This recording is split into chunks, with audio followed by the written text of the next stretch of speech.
Audiobook: Como Jesus Tratava as Pessoas, Maurice Vanden.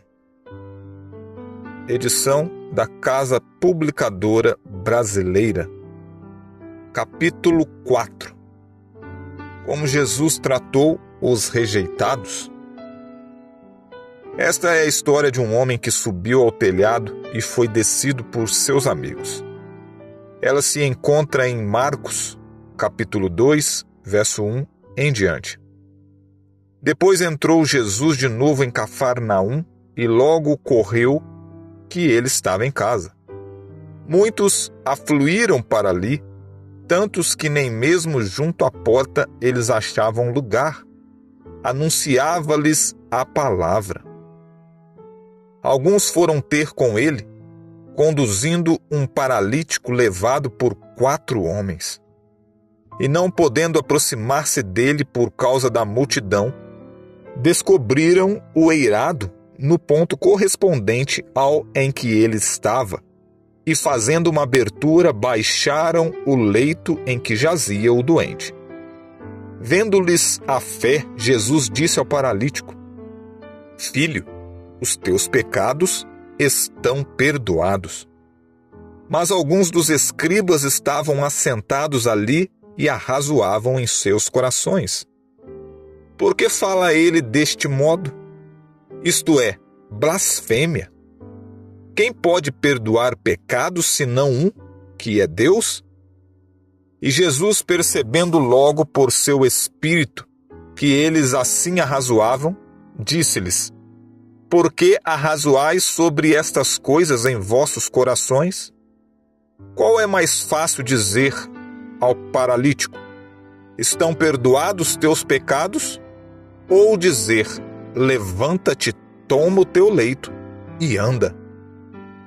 Ora, para que saibais que o Filho do Homem tem sobre a terra autoridade para perdoar pecados, disse ao paralítico: eu te mando, levanta-te, toma o teu leito e vai para casa.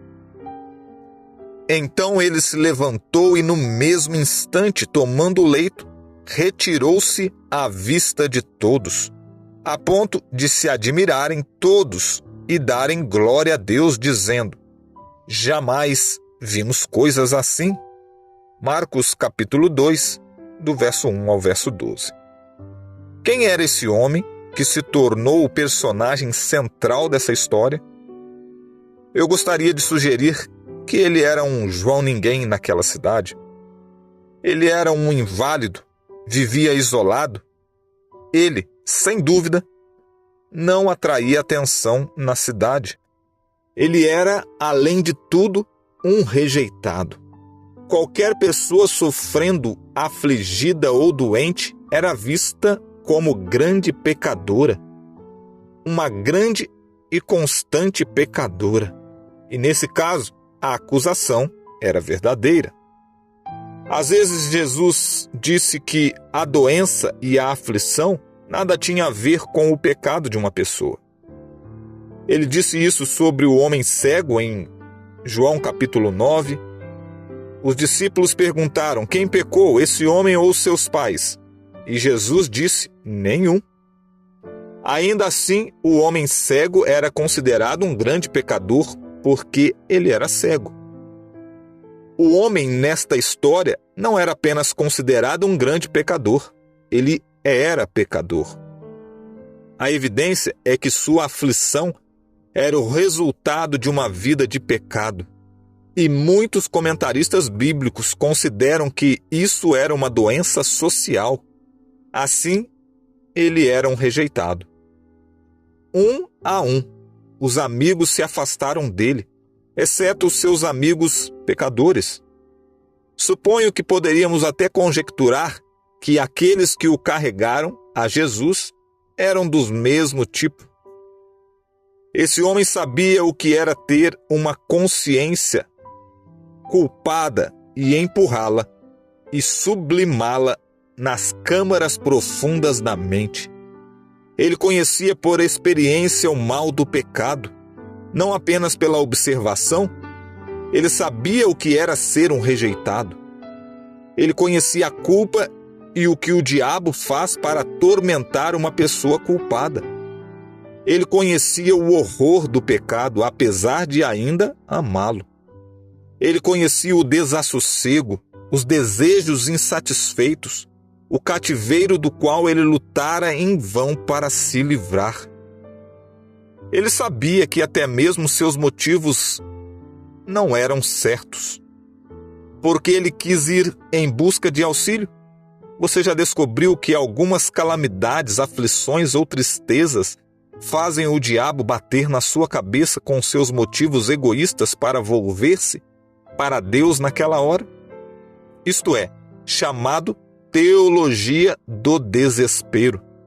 Estar interessado em Deus somente quando há problemas. Assim, vemos esse homem vindo a Jesus. O que ele fez é uma coisa certa. Ele havia tentado outros métodos e sido desprezado muitas vezes. Ele estava quase para ser lançado em um túmulo em algum lugar, pois a doença havia alcançado um estágio avançado. Ele havia tentado os médicos e esses o desanimaram, sentenciando que ele era incurável. Ele havia tentado os fariseus e líderes da igreja e eles o desanimaram. Disseram que ele era sem esperança, um grande pecador, um rejeitado por Deus e pelos homens. Seus amigos também o haviam desanimado. Porém, essa última tentativa, quando eles o baixaram pelo telhado, tornou-se o maior momento de sua vida. Uma grande multidão estava ao redor de Jesus. Cafarnaum não era uma vila pequena naqueles dias. Se você for lá hoje, ela é muito tranquila, exceto o movimento dos turistas com suas máquinas fotográficas. Porém, você pode ver ali as ruínas nas margens do mar da Galileia. Você pode ver os restos da casa de Pedro, onde essa experiência ocorreu. Após Jesus ter limpado o templo, ele havia saído da Judéia e vindo à Galileia para começar seu ministério ali. Os endemoniados já haviam sido libertados exatamente na sinagoga. Tal notícia já havia sido espalhada pela cidade, alcançando até mesmo aqueles que não iam à igreja. Esse homem também tinha ouvido. A mãe da esposa de Pedro tinha sido curada, e mais tarde, naquela mesma noite, após o pôr do sol, multidões de pessoas tinham sido curadas antes que Jesus finalmente desaparecesse nas colinas para orar. Alguma coisa a mais tinha acontecido. Algo nunca ouvido desde os dias de Eliseu. Um leproso havia sido curado. Quando a notícia circulou, as multidões se tornaram tão grandes que Jesus teve que se afastar de Cafarnaum para encontrar tranquilidade. Agora Jesus estava outra vez em Cafarnaum, na casa de Pedro. Havia uma multidão tão grande ali que não havia jeito de entrar. Porém, pela própria sugestão do homem, seus amigos os carregaram até o telhado, removeram as telhas e o baixaram por entre as vigas. Isso teria sido embaraçoso para qualquer pessoa com inibições comuns. Pode você imaginar-se fazendo isto? Colocando-se a si mesmo sob a misericórdia de uma multidão zombadora? Cada um estava curiosamente olhando para ele ao descer diante de todos. Mas ele chegara ao fim de seus próprios recursos. Quando uma pessoa está à porta da morte, nada mais importa. As pessoas estavam ali, os curiosos, os reverentes, os descrentes, os afoitos.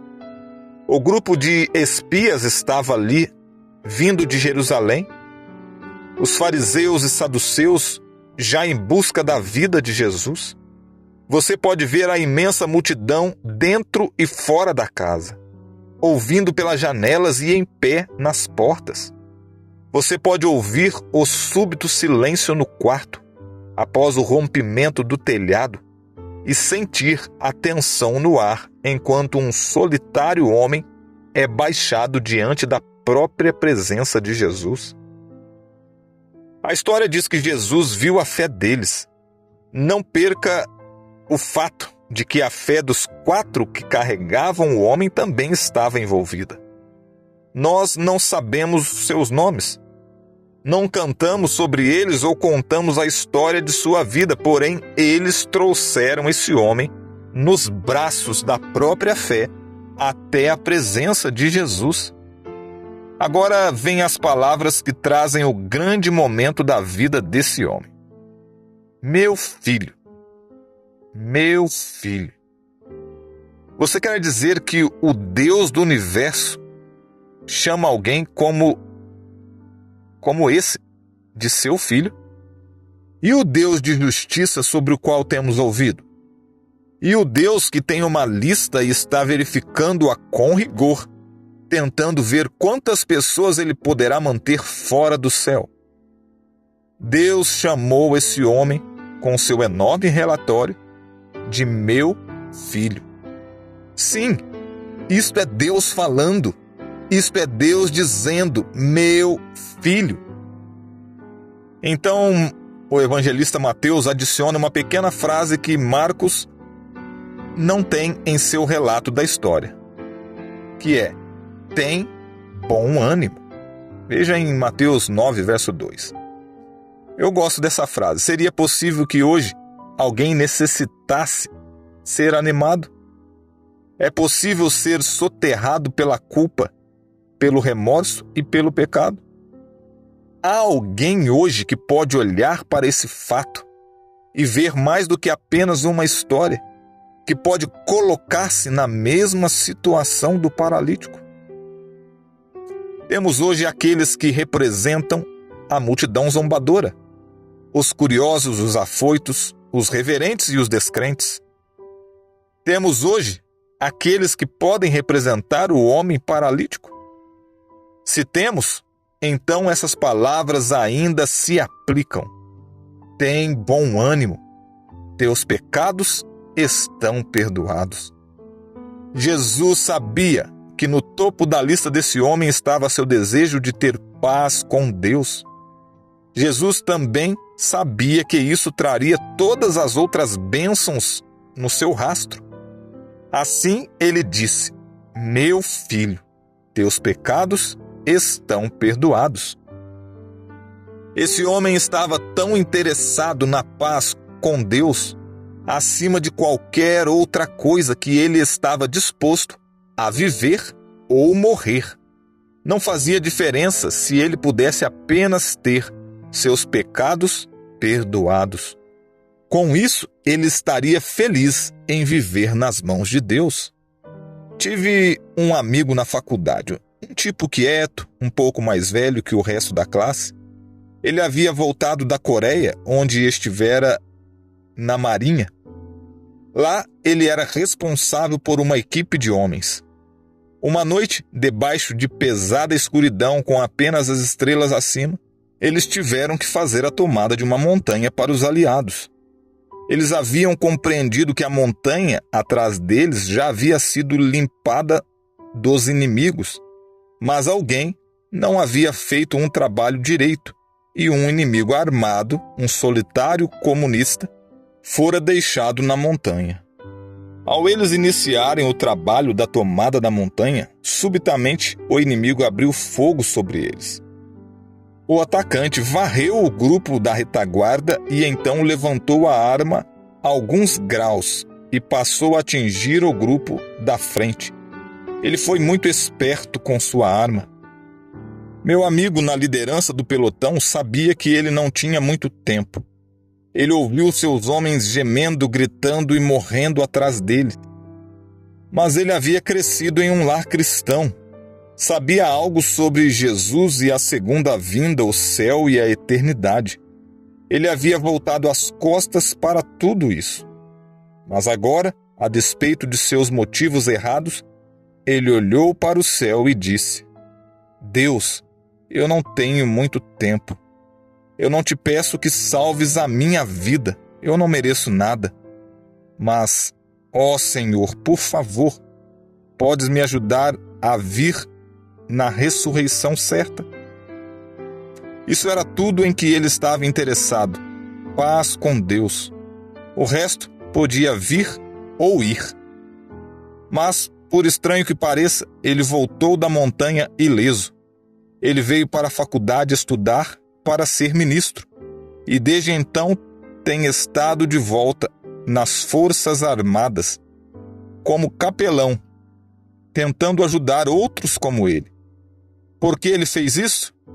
Porque Deus lhe tinha dado uma gratificação, não apenas perdão, paz e esperança da eternidade, mas vida aqui e agora. E quando isso acontece a você, você tem que contar a alguém. Assim, aquele homem paralítico recolheu seu leito, esteira, ou seja o que fosse, alegrando-se nas boas novas. Meu filho, teus pecados estão perdoados. Um novo brilho lhe veio ao rosto, seus olhos e até mesmo as funções do seu corpo começam a mudar. É difícil saber a que ponto o perdão e a cura se fundem, mas ele é um novo homem. Permanece ali em completa serenidade e felicidade. Mas sempre há alguém na multidão para estragar isso. Os líderes da igreja estavam tendo pensamentos negativos. E Jesus percebeu as ideias pela linguagem do corpo deles. Ele disse: qual é mais fácil dizer ao paralítico? Estão perdoados os teus pecados, ou dizer: levanta-te, toma o teu leito e anda? Ora, para que saibais que o Filho do Homem tem sobre a terra a autoridade para perdoar pecados, disse ao paralítico: eu te mando, levanta-te, toma o teu leito e vai para a tua casa. Era fácil para o homem paralítico obedecer às palavras de Jesus, ou era difícil?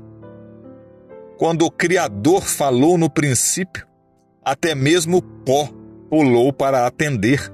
A sua ordem, os mundos vieram à existência. Teria sido fácil para o homem permanecer deitado em seu leito? Às vezes ficamos confusos tentando concluir o que poderia ter acontecido se o paralítico não tivesse crido. E se ele tivesse parado para analisar, para decidir o que vinha primeiro? Sua fé ou a movimentação de seus músculos? Não havia tempo para nada disso. Eu gostaria de sugerir que quando você está na presença do doador da vida e ele diz: levanta-te, toma tua cama e anda, você faz exatamente isso. Você não para dialogar ou debater. Você se levanta imediatamente na presença da poderosa palavra criadora de Deus. O homem pulou sobre os pés, ele tomou sua cama. E, por favor, note, agora ele era alguém. Ele não teve que voltar pelo telhado. Antes não havia espaço nenhum ali, mas a multidão subitamente encontrou espaço. O homem caminhou porta fora, carregando sua cama, e dirigiu-se para a casa, o rosto brilhando com a maravilha do milagre. Não há evidência de que sua esposa ou seus filhos tivessem vindo com ele nesse dia para essa missão. Eles devem tê-lo visto saindo de casa muitas vezes para os médicos, os curandeiros, os últimos charlatães. Eles devem ter observado frequentemente quando voltava derrotado. Assim, eles permaneceram em casa. Agora você os vê olhando para fora da janela, através das persianas ou sobre a fresta da porta da frente. Eles não podem crer nisso. Ele não parece ser o papai, mas é o pai. Ele está correndo, pulando e quase saltitando, excitante. Ele tem nova vida. Ele encontrou o Salvador. Eles se unem ao redor dele e ele conta a história. A evidência é que a esposa e as crianças daquele momento em diante teriam alegremente dedicado a vida ao Senhor Jesus Cristo. Por que Jesus fez isso? Porque ele curava as pessoas? Porque ele queria que todos soubessem que ele tem poder na terra para perdoar pecados. Jesus fez dos pecadores seus melhores amigos na terra. E ele ainda tem a mesma aceitação e perdão e poder hoje. São muitas as pessoas hoje que têm falta de segurança, confiança e paz. Mas eu gostaria de convidá-lo a unir-se ao pobre homem paralítico que provou que, a despeito de quem você seja, ou onde você tem estado, ou o que você tem feito, ainda é aceito quando você vem a Jesus. Você ainda pode ser perdoado. Isto pode levar você a caminhar com uma nova disposição, novos passos, com nova vida na alma. Pois Deus não apenas tem poder para perdoar, mas para curar, mudar e habilitá-lo a caminhar em novidade de vida. Tudo isso acontece na presença de Jesus. Quão gratos podemos ser hoje, porque ainda podemos ir à presença de Jesus. E porque Ele prometeu aceitar-nos, perdoar-nos e purificar-nos.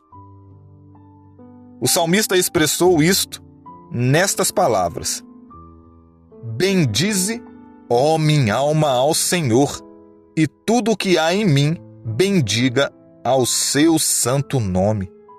Bendize, ó minha alma, ao Senhor, e não te esqueças de nenhum só dos seus benefícios. Ele é quem perdoa todas as tuas iniquidades, quem sara todas as tuas enfermidades, quem da cova redime a tua vida e te coroa de graça e misericórdia. Salmo 103, verso 1 ao verso 4. No capítulo 5, veremos como Jesus tratou os enlutados.